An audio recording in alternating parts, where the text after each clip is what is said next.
شہباز گل کی ہسپتال سے آنے والی ویڈیوز نے سب کو افسردہ کیا ہے۔ ان کے مخالفین خوش ہیں۔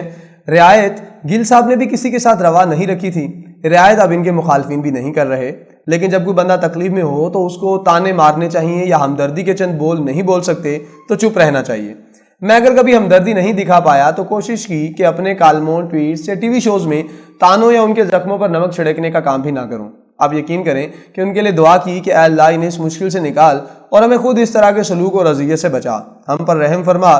شاید پہلے میں بھی اینٹ کا جواب پتھر سے دینے پر یقین رکھتا تھا، لیکن پھر کرما کے بارے میں پڑھا کہ اگر آپ دوسروں کے ساتھ اچھا سلوک کرتے ہیں تو وہ نیکی آپ کی طرف پلٹ کر آتی ہے، اگر آپ دوسروں کے ساتھ برا کرتے ہیں تو وہ برائی بھی آپ کی طرف لوٹ کر آتی ہے۔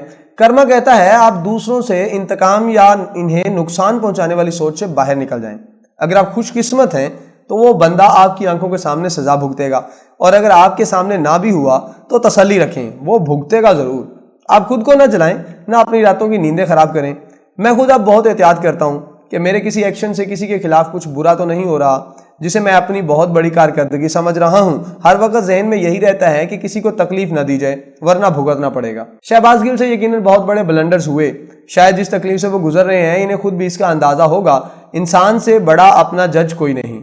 میں لاکھ انکار کرتا رہوں، خود کو بہادر ثابت کرتا رہوں کہ مجھے کوئی فرق نہیں پڑتا، فرق پڑتا ہے۔ کال کوٹری میں سب اپنا سخت احتساب کرتے ہیں کہ کہاں اور کیوں غلطیاں ہوئیں، اور انسان انہیں نہ دہرانے کا عزم کرتا ہے۔ یہ اور بات ہے کہ وہ نئی غلطیاں کرتا ہے اور پھر پھنس جاتا ہے۔ اس وقت پی ٹی آئی کے حامیوں پر مشکل وقت آیا ہوا ہے اور ان کا مذاق نواز لیگ کے حامی اڑا رہے ہیں۔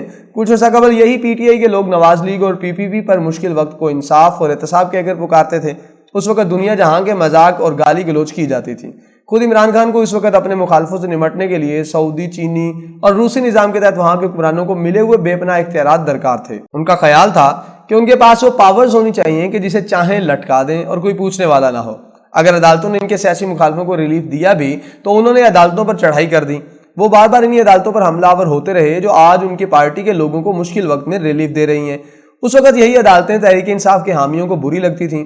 اس وقت کہا جاتا تھا کہ پاکستان میں 5000 بندے کو لٹکا دیا جائے یا گولی مار دی جائے تو ملک ٹھیک ہو جائے گا۔ یقیناً جب پی ٹی آئی کے وزیر 5000 لوگوں کو مارنے کی بات کرتے تھے تو ان میں ان کی اپنی پارٹی یا حکومت کے لوگ شامل نہیں تھے، مگر 6 ماہ میں سب کچھ بدل گیا ہے۔